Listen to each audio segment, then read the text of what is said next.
We all have a different culture. We all have a different language. We all eat different food. We all dance and sing a different way. We all have a different tradition. So I will tell you about my culture when I get to it. I will tell you about 4 generations. I will teach you 2 Athabascan words. At the very end of my presentation, I will sing for you in my native language. Even if the mountain's not out. If it's out, it will be to my right, between the 2 gray mountains that come down like in a V shape. That's where it would be. So Alaska's got 5 natives, 5 different speaking natives.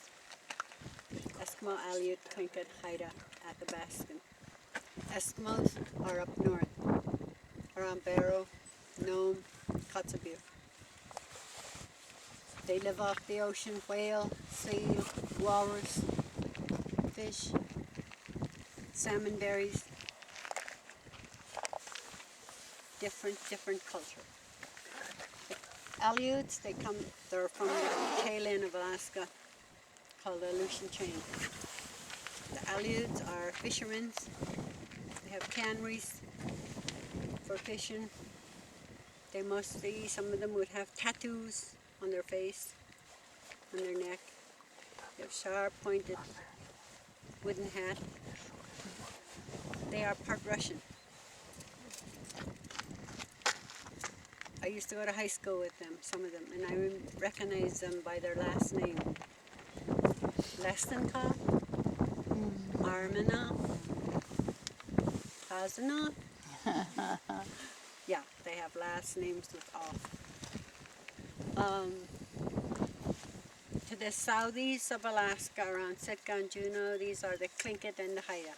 That's where you see the totem poles. This country, in that area, it rains a lot. Rain country. You come into the interior of Alaska, surrounding Fairbanks. These are the Athabascan tribe. That's what I am. The Athabascans are related to the Navajo and Apache. The interior of Alaska, the Athabascans, there are 11 regions. We speak the same language, but just a little different in dialect. We try to hold on to our tradition and teach it to our young ones. Our language was almost lost one time, but it was brought back to us by some people we love and respect, and that's our seniors. So now we're teaching it to everyone in school, in every village. Plus it's being taught at the University of Fairbanks. Plus it's being dictionaried at the University of Fairbanks. We still do our native singing and dancing. We still hunt off the land like our ancestors did. I will tell you about our ancestors, my ancestors. I am the 4th generation of Chief Charlie. My great-great-grandfather, Chief Charlie, was one of the few that was up in this area at one time. 1917, McKinley National Park opened up the park for you to see and for the future generation to see. Before that time is when my ancestors used to hunt around in here. When it opened up, they move on into the interior. That's their home base now. That's where I was born.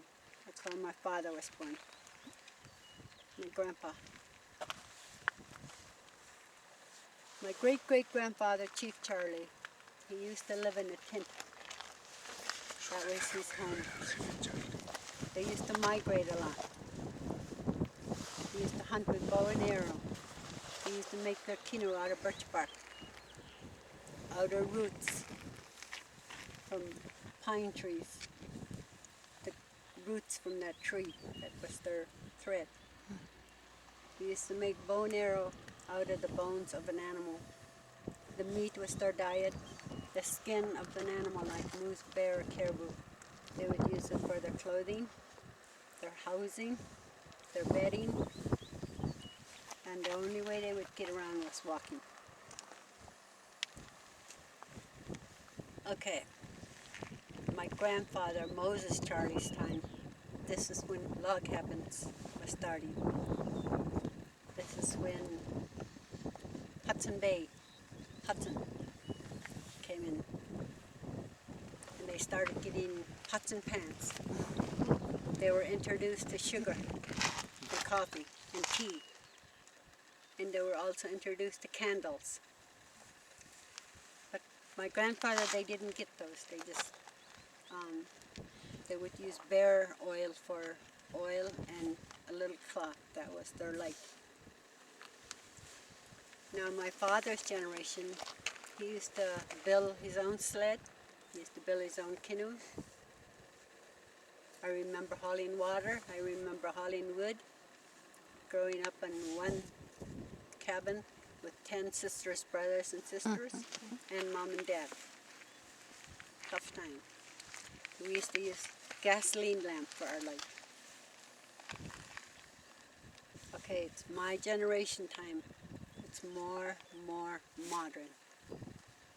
I have electricity in the house. I have running water. I have washer and dryer. I have freezer. I have electricity. Ta-da! And internet. Whoa! Whoa! Whoopee! No, yeah. So there's a difference between those generations. From the time my great-great-grandfather was here to my time. But our language, we still teach it to the young ones. We try to hold on to it. Don't lose it. We still do our native singing and dancing. We only do it at a gathering called potlatch. We still hunt off the land like they did a long time ago, but with modern tools. We hunt off the land in order to survive, because for our tiny village, we don't have grocery stores there. A lot of us don't have grocery stores. So we rely on the land. So the government give us time to go out and get food off the land.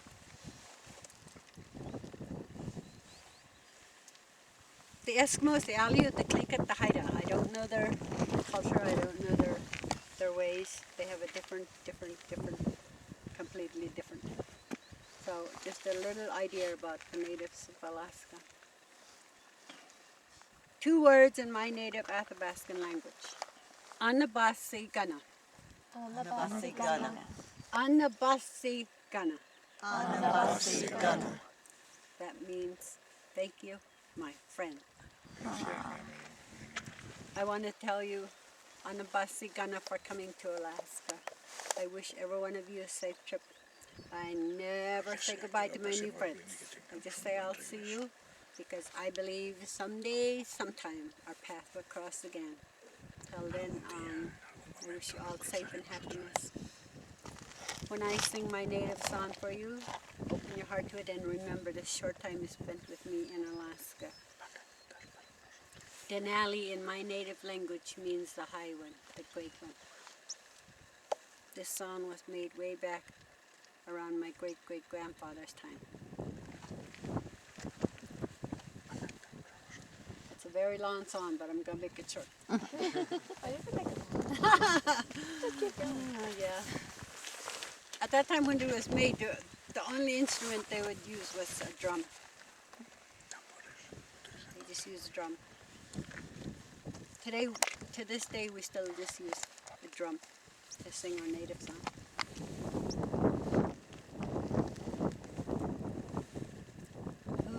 Hey, Denali.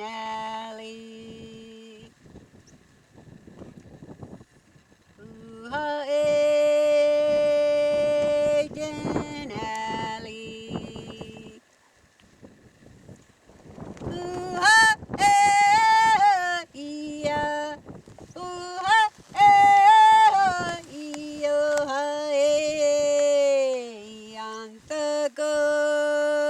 Denali, yonder go.